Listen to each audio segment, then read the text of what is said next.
Hello everybody, Rainbow Dark Dragon here, back with another Magic the Gathering Arena video. Today, we are going to be delving into some Enigma Jewel aggro.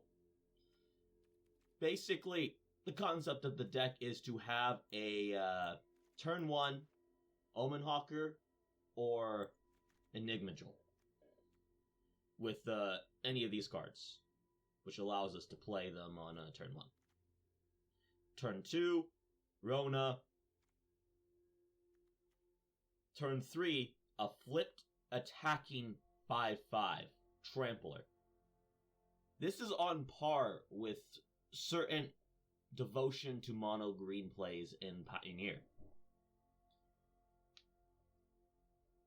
Or sometimes even better, as it's a 5/5 that's attacking on turn 3. Really relevant. Very powerful, if we can get that to work. Of course, these make effects like this so much more simpler. Turn 4, you can probably get this off. And that's a pretty good kill spell to play on turn 4. Collector's Vaults, good card selection, get rid of lands we don't need. Boots gives our creatures haste / hexproof, protection from removal. Some swords, protection from instant sorceries, so protection from removal. Swords of once and future, protection from removal, because black is a removal color. And white. I'd rather have the white-black sword, but that's not in standard. Some Realm Breaker. More removal. Really impressed with this card so far. Can't be blocked, so unblockable. Flying. Some adventure creatures. And that's about it. That's the deck concept. Running the basic land control package with these. Sunken Citadel, pretty cool card. Works great with Blast Zone and Murex in demo field. This also helps make it cost less. These also help cost for the Plaza of Heroes to protect the flipped Rona. And with that being said, let's get into some games. A 1.9 converted average cost. Again, as with most decks that I am playing, that is a lie. Because everything has like activated abilities. And cycling and adventure stuff. So it's a lot lower / higher. It always is a weird equilibriance effect.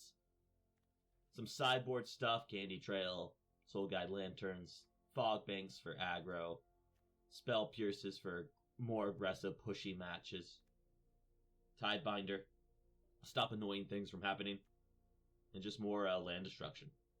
So let's get into some games. Alright, and we are into this. Let's start against Panda. Alright. Panda. We'll see if we're in the aggro QL or not.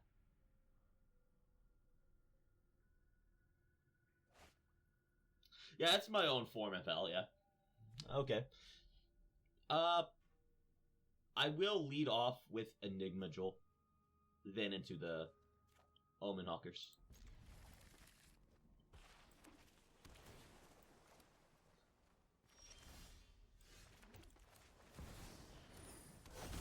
Then do Sunken Citadel. Sunken Citadel will help pay for the Vault, for us to look for important cards.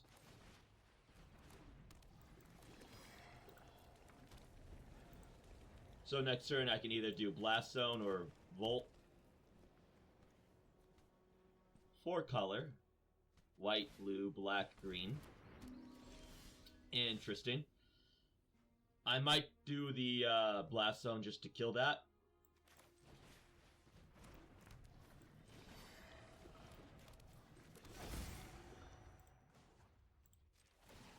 Let's go ahead and look for... Nice. It's a pretty cool loot land that people just don't really realize is a loot land. It's kind of nice, and it doesn't come into play tapped.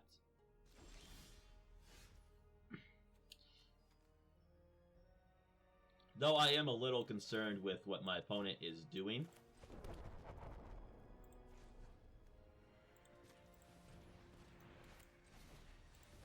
Play Rona. Now, I will just attack with one.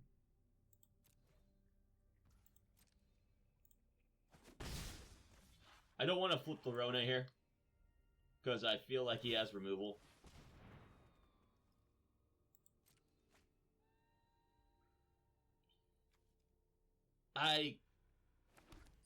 Okay, so it is an Atraxa deck. So he probably has a reanimation spell next turn. And has a removal spell for the Rona. Okay. Better than I thought it would be. I don't know why decks that play black and white play bounce spells. I don't get it. I don't get the appeal to it. I understand you want to, oh, I want to bounce my Rona. I want to do that. It just doesn't truly make sense. I'm sorry. You're just playing real removal colors and cards that can fetch actual removal. Just play the removal. Just play real removal spells.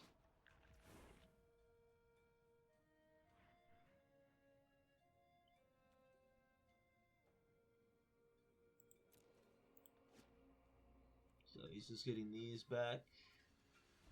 Alright. 4, 5, 6, 7. 1, 2, 3.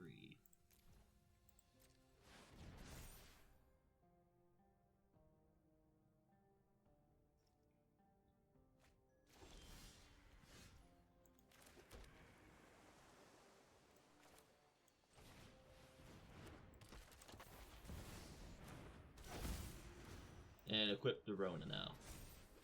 Now I will actually activate. And pass the turn. So I also have a 7/7. Now I just need the blue-black sword, and it'll have complete protection from my opponent's shenanigans. That's the goal.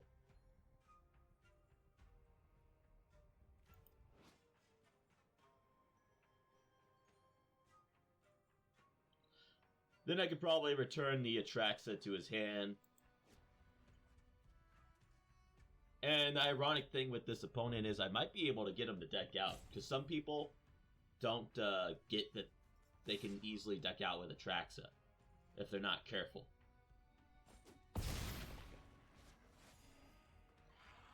If there was some kind of lifelink equipment, I would love to play it in this deck. Because these kind of aggro decks would love to play those kind of cards.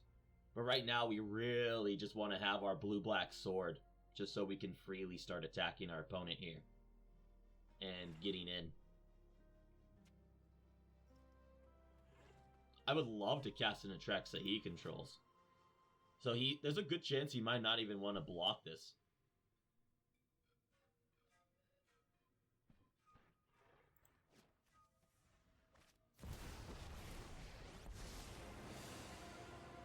Sake of Phyrexia, I will keep watch. Sure. Our plans are beyond your comprehension. But that's another reason why I want the sword here. Nice.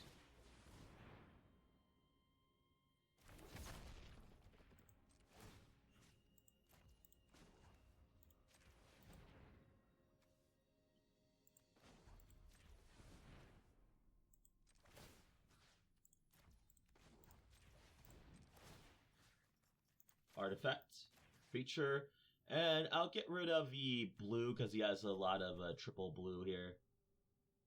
Get rid of a blue and a black? Or blue and a... Yeah, blue and black.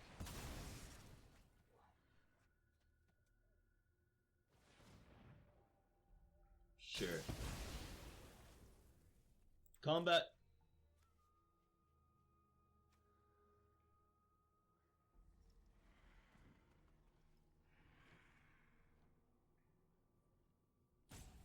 He can't exactly target this one, so I'll get to kill the Jace here for free.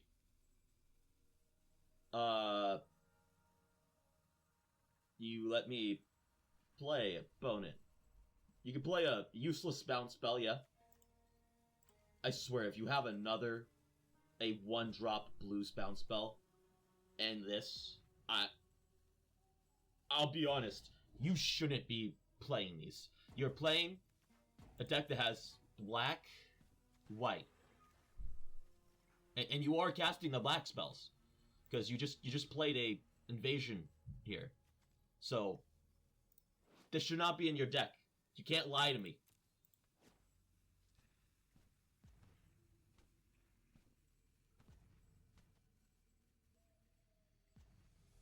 What are you doing, opponent? Are you... and our opponent is salting out. It's kind of to be expected. But... still. You don't have to have such a fit over it. Like... okay.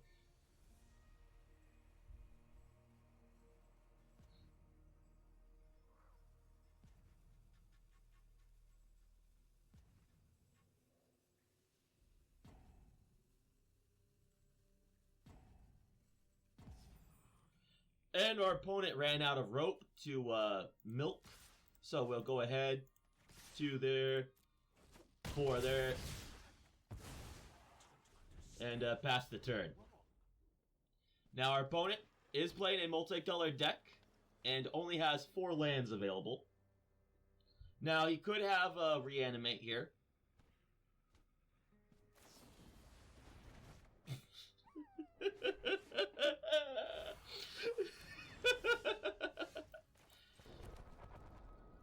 And first off, let's just play this. Equip. Swing out. Then on his turn, we demo field his black source. Because he's also playing a lot of multicolor lands. So we're going to just pressure his mana. That's the advantage to our mana package and the boombox strategy. You're able to just pressure these multicolored decks mana sources very hard. And he gets a useless green mana. Nice.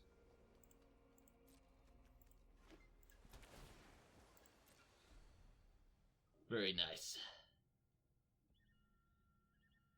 Tap source. So he's not able to just play this. Unfortunate for opponent. Then we got some damage to do to him. And even if he does reanimate Atraxa here, we'll have the Blast Zone up on, well, on 7. And we got him. Nice.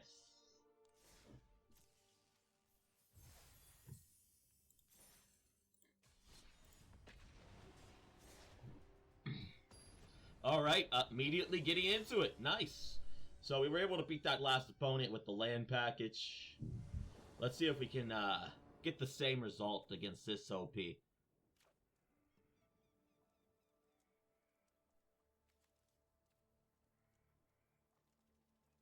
Opponent goes first. So we'll see what kind of deck he is. If he's control, I'm going to lead off with the Ginger Brute. Get that aggro in. Then demo field into Swift Boots. Or, you know what? Let's do this one first.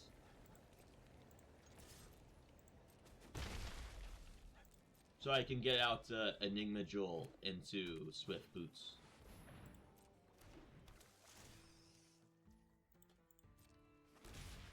That's very good for me.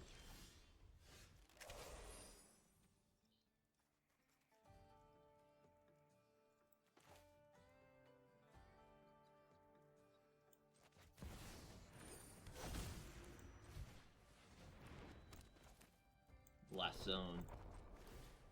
Equip. Give it Hexproof and pass the turn.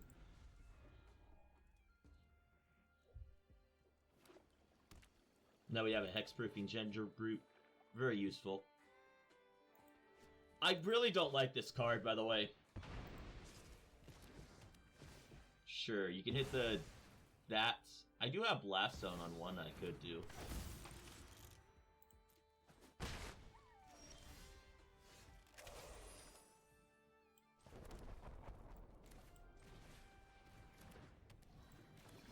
Get this out there.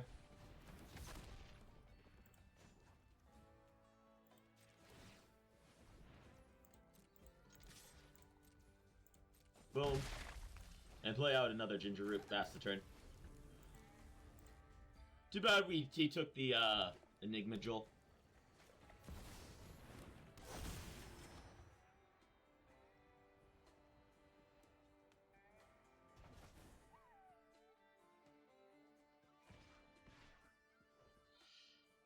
Third from the top. Fancy.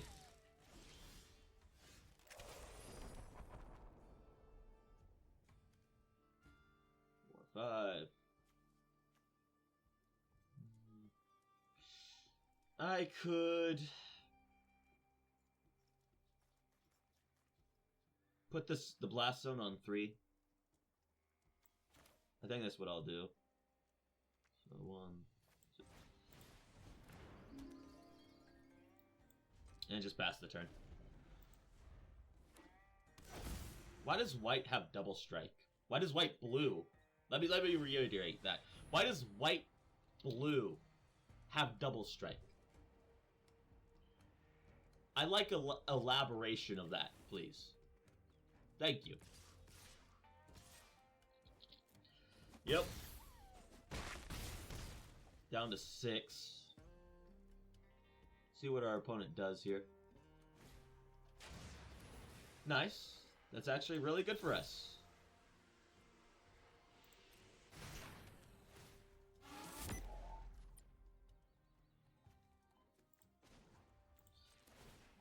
One, two.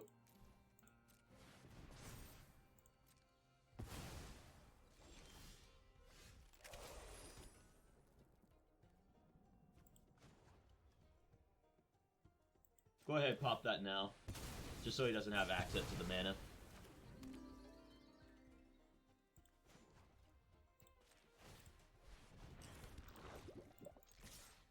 Hit. Pass the turn. And then we do have Boombox coming back to get rid of the Riptide Gearhulk here.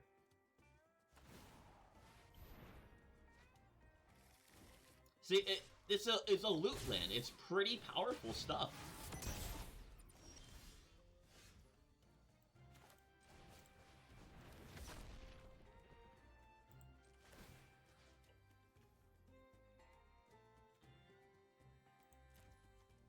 So 1, 2, 3, 4, 5, 6.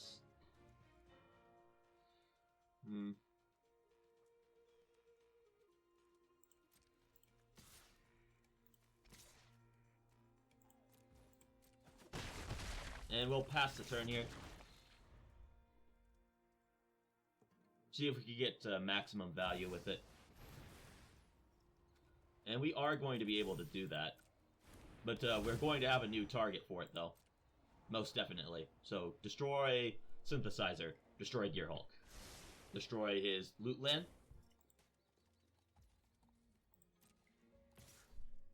And we are going to block with the Ginger Brute. Activate Ginger Brute. And it tapped the wrong one. So we can't make a Mirrex. I hate when that happens. And we're just going to just loot that away just to get a treasure token. To have more mana available next turn. Perfect. Blue. Pay 2.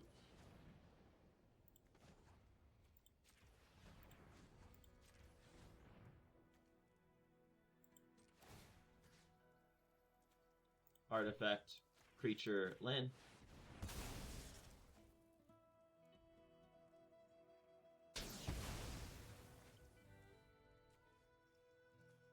And go ahead and swing out.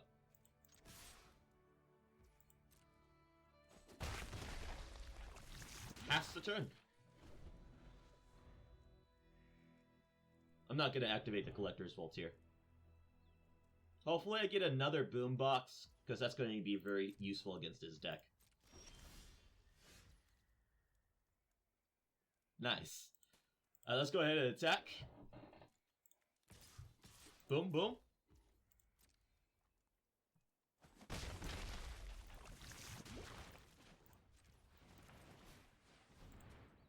Play a Boombox. See if he has a counterspell. He does have counterspell.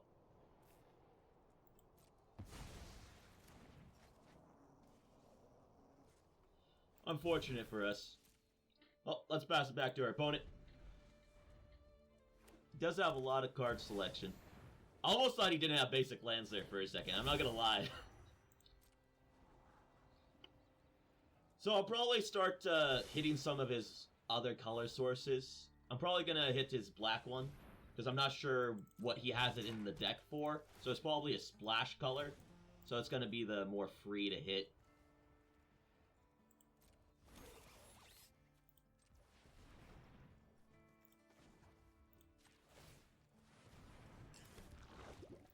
And just demo feel that source away. He has no hand, so he's nothing to do with the mana anyway.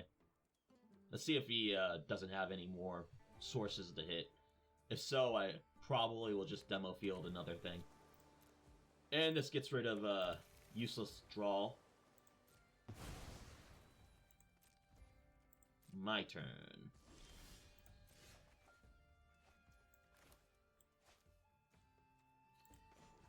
Let's go ahead, discard it. Yeah, I'll discard it like that. Boom. Sword is a good one. So is this. So I'll just take the scrap compactor.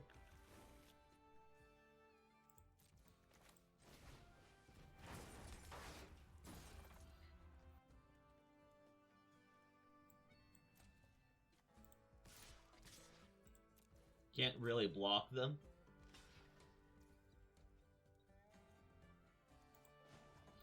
And he is going to block it, so let's go ahead and punish him for it.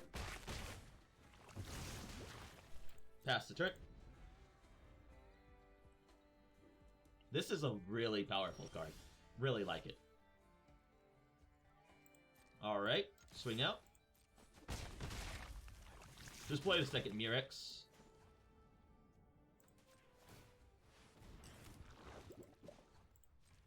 And just start making tokens and pass the turn. Because he showed us counterspell, and I don't want to play into that more by discarding it to Volt. So same plan here. And pass the turn. And we got there! That was a pretty nice, cool game. It could have gone either way. It's actually pretty good. Alright. Alright. Old man. Zetlok. We are playing against. Gotta. Well. We'll mulligan this. I'll keep this one.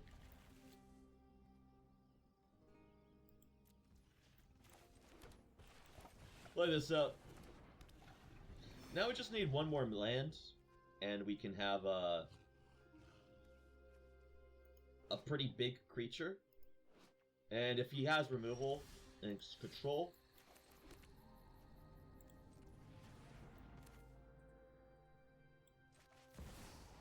boom, boom. That was cool. And now we have removal for any creature he plays, since he's green-white. Okay. Pretty neat. Probably also plays that stupid enchantment that exiles target permanent, non-land permanent. So having removal for something like that will be pretty useful.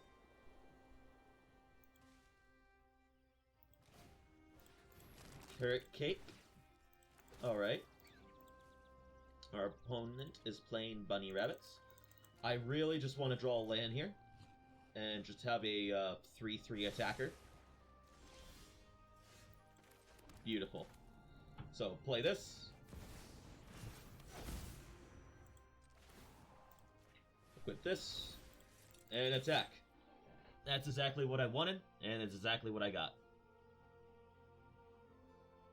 Now, he is going to be able to block, but getting rid of, like, his board presence is going to be very important in this matchup. Then I can have the Realm Breaker to start the process of getting my own lands. I also have the ability to copy. Probably more Scrap Compactors, honestly, for more removal. Or Swords just to get this out there. So I'm going to copy the Scrap Compactor for more removal when relevant. But right now, I'm just going to hit our opponent and try to ramp a little bit.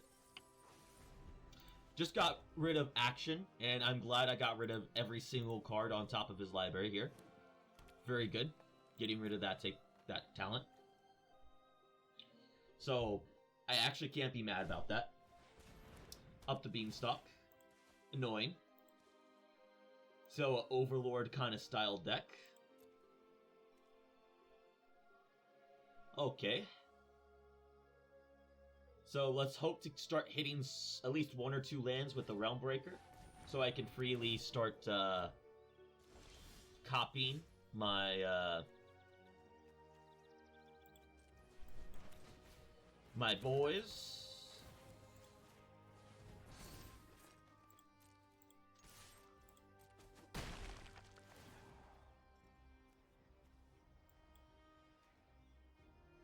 I do want Sword of Wealth and Power.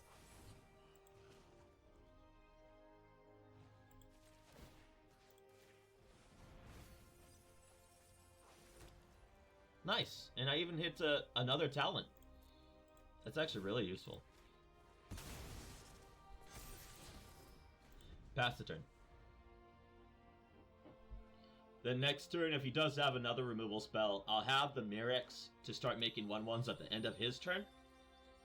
And equip it with both the Sword of Wealth and Power and Sword of Once in Fortune.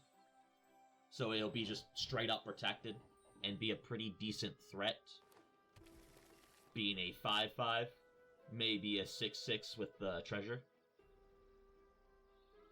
So his green Overlord will at least be able to fight that.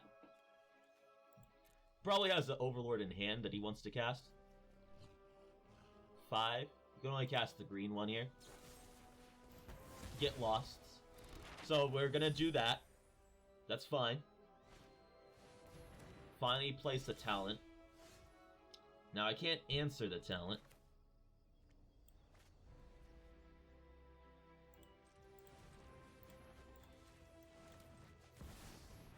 And we pass the turn here.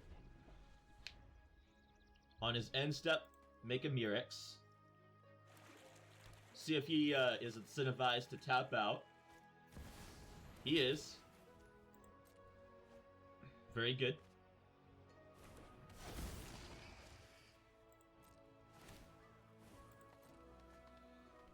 Now, it is possible we can mill him or deck him.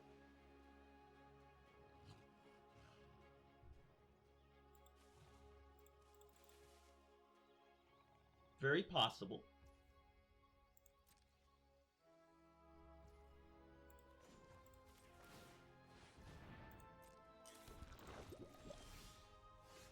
Very good. Now, we equip this.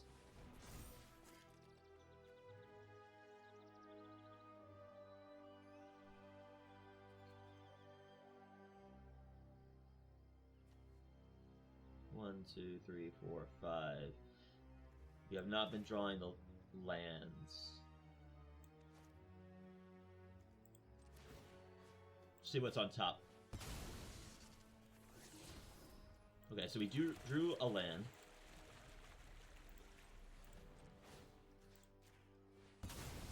See what we get here. Also a good one to keep. Because it is least interaction.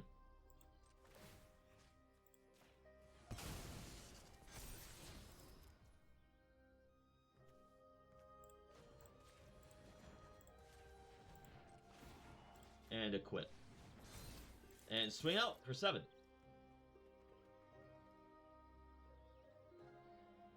And our opponent will chump. Very good for us. Now he might have the ley line. He did not have ley line. Very good for us.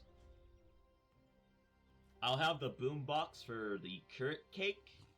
And I guess the fountain.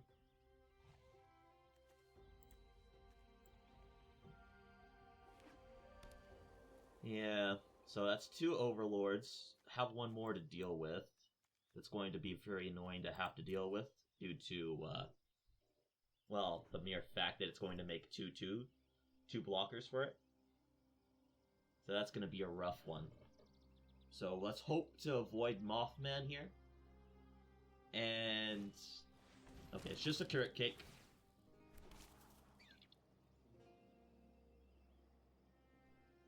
He still has 6 mana though, so that is something to worry about, or be concerned with, somewhat. Still have some time left before I have to concede and leave. So, Overlord. Okay. Interesting. Why do it like that?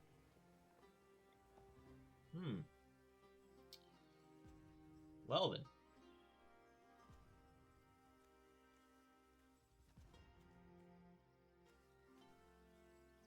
Let's see what he does here.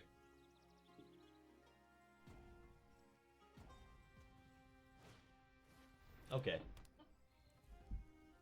So that means I can copy the scrap compactor, sack it to kill his blocker, hit him for 7. Well, he'll still have 2. And this will be tapped, so... yeah, I guess it doesn't work, really. How annoying.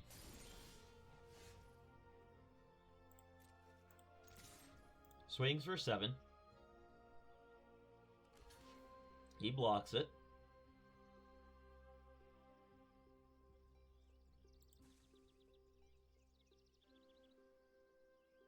He blocks it.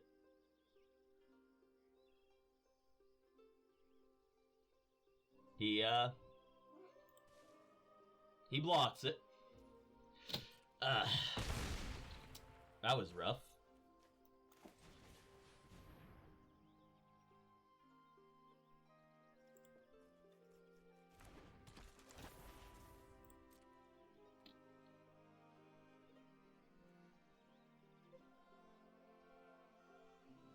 What do you even have that's holding priority? Like, what's holding priority on my opponent's side? Is he just holding alt control? Hit for 3. Yeah, I still have time. Still got like 4 minutes before I get a concede.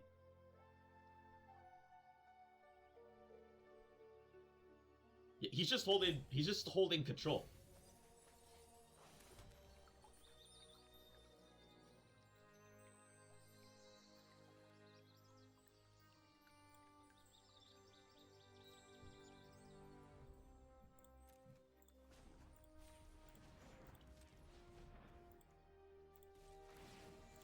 Boom.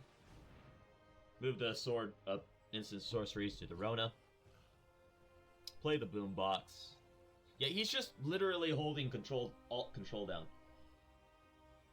Like, I refuse to believe that there's anything that he can actually do. He is completely tapped out.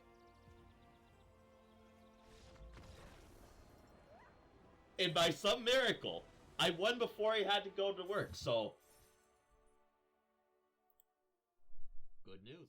Alright, back for the quick deck synopsis. I was really impressed with being able to play these equipments out. I was really impressed with their power and ability, and having these to just put them out and start equipping things to Mirex tokens, to Rona, was very impressive, and I liked it a lot. I was always impressed with Scrap Compactor. It's a pretty cool card. I like it. If I were to build this deck more, I'd probably want more of this, and probably have the red-green one as well.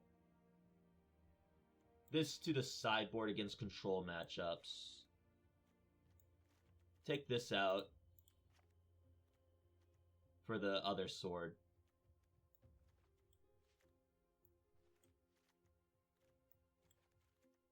Maybe you could go down one of this. And just have the equipment like bam, bam, bam, bam. And then two of the other sword. The Frontier sword. And that would probably be the deck there. And I'd probably be more happy with that version. So with that being said, that's my recommendations on it. That was the gameplays. You can see where it could kind of struggle against like just your opponent playing bomb after bomb after bomb. Like the mid-range kind of like deck matchup is probably where we really start to struggle. But other than that, should be good against control. It's good against decks just kind of dirtling around.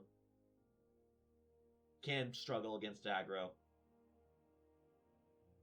Because I did lose to like a mono red aggro deck. I just didn't draw anything.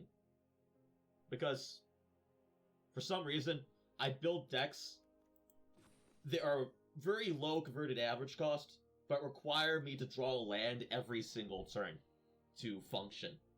I don't know. It's just, I guess, a habit of mine to build decks that require heavy land. It's what it is. Also, you could probably go down like an Enigma Jewel or two. Just, do that. I'm just doing that, just, showcase the odds of, having this turn 1 into these things. So, that's my suggestion. You can also lower these for even more interaction and more cards and creatures, etc. And with that being said, thank you for watching this far in the video. Please like, comment, and subscribe. Dislike it if you dislike it. And I was your host, Rainbow Dark Dragon. And I'll see you at the end of this rainbow.